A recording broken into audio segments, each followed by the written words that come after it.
Victoria is ignition saturated when it comes to bushfires. There are lots of reasons why a fire in Victoria can start and then become more destructive and deadly. First up, Victoria is full of flammable plant life that easily catches fire in extreme heat.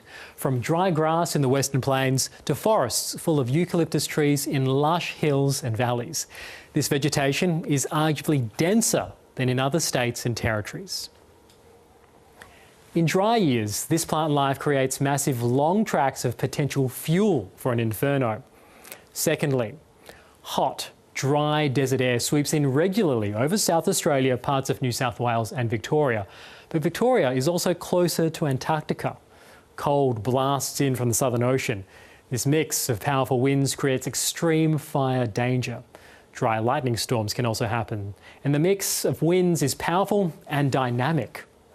Bushfires can easily travel more than 25 kilometres an hour pushed by strong winds, and the pace increases when going uphill, doubling in speed every 10 degrees. Gusts can also push embers and bark from trees kilometres ahead of the fire front. Adding to the danger are those dramatic wind shifts that happen here in Victoria.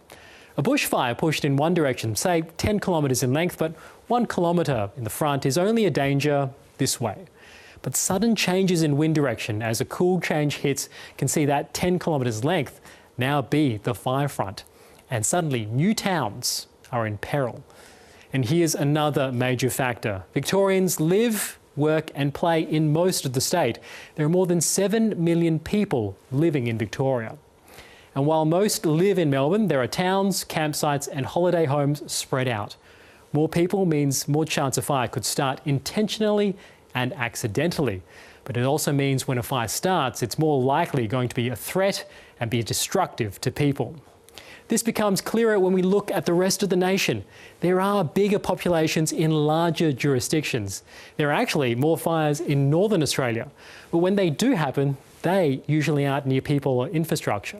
In Victoria, when fires happen, they can easily intensify and become devastating, destroying homes and threatening lives.